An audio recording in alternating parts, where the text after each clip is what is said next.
আসসালামু আলাইকুম, welcome to bake জেমিস কুকিং অ্যান্ড বিউটি। বন্ধুরা, আজকে আমি একটি দামি রেসিপি আপনাদের সাথে শেয়ার করব। সয়া সস আমাদের চাইনিজ খাবারে অবশ্যই তৈরি করতে লাগে, তাই এই সয়া সসটি রান্নাঘরে থাকা খুবই জরুরি।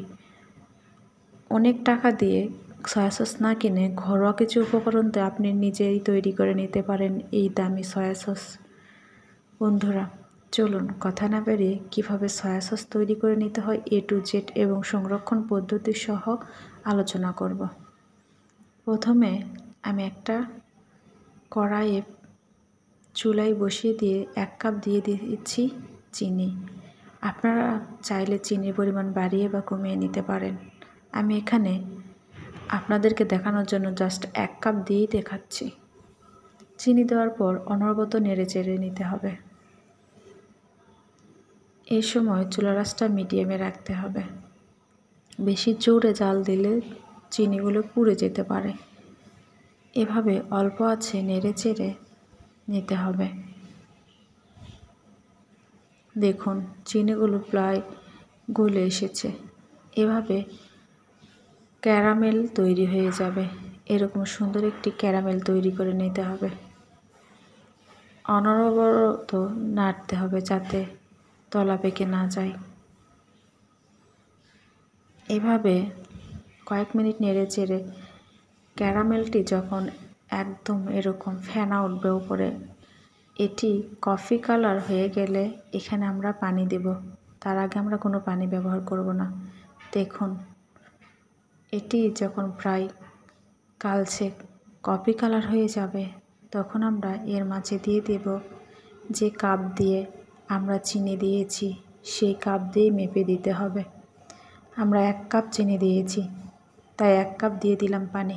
পানি দেওয়ার সাথে সাথে ক্যারামেলটি শক্ত হয়ে যাবে। এতে ভয় পাওয়ার কোনো দরকার নেই। নাড়াচাড়া করার পর আবার স্বাভাবিক হয়ে সব গলে যাবে। পানি দেওয়ার পর এভাবে নেড়ে চেড়ে সবগুলো একসাথে মিক্সড করে নিতে হবে। এটি তৈরি করা খুবই সহজ। এরপর এখানে দিয়ে দিতে হবে টেস্টিং সল্ট 1 চামচ। আমার কাছে টেস্টিং সল্ট নাই, তাই আমি শুধু লবণ দিয়ে দিচ্ছি। লবণ দিয়ে দিলাম 2 চামচ। আপনারা পারলে এখানে 1 চামচ পরিমাণ টেস্টিং সল্টও ইউজ করবেন। এরপর দিয়ে দিচ্ছি হোয়াইট ভিনেগার। আমি এখানে সিরকা নিয়েছি 1 কাপ পরিমাণ। সিরকা দিলে এটি আপনি দীর্ঘদিন 1 বছর পর্যন্ত সংরক্ষণ করে রাখতে পারেন।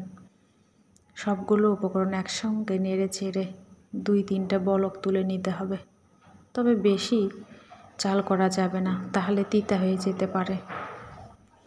এভাবে 2 থেকে 3টা বলক উঠলে চুলা থেকে নামিয়ে নিতে হবে। বন্ধুরা, আমার এই রেসিপি যদি ভালো লাগে তাহলে অবশ্যই প্লিজ আমার চ্যানেলটি সাবস্ক্রাইব করবেন, লাইক, কমেন্ট ও বন্ধুদের সাথে শেয়ার করবেন। কমেন্ট করে আমাকে অবশ্যই জানাবেন রেসিপিটি আপনাদের কেমন লেগেছে। অনেক টাকা দিয়ে দামি সয়া সস দোকান থেকে না কিনে মাত্র কয়েকটি উপকরণ দিয়ে আপনি ঘরেই তৈরি করে নিতে পারেন এই ব্যয়বহুল দামি সয়া সস। চুলা থেকে নামিয়ে পরিবেশন করলাম। দেখুন এর ঘনত্বটা কতটুকু হয়েছে আর কতটা সুন্দর হয়েছে। চুলা থেকে নামিয়ে ঠান্ডা করে কোনো কৌটায় বা বোতলে করে 1 বছর পর্যন্ত সংরক্ষণ করে রাখতে পারেন। চাইনিজ খাবারে, বিশেষ করে চিকেন ফ্রাই বা চাইনিজ জাতীয় খাবারে এই সয়া সসটি আমাদের খুবই দরকার হয়। প্রত্যেকটা রান্নার রুমে সয়া সস রাখা উচিত। আপনারা চাইলে ভিনেগারের পরিবর্তে লেবুর রস ইউজ করতে পারেন। সেক্ষেত্রেও দীর্ঘদিন সংরক্ষণ করে রাখতে পারবেন। তবে ভিনেগার দিলে 1 বছরের বেশি সময় ধরে সংরক্ষণ করে রাখতে পারবেন।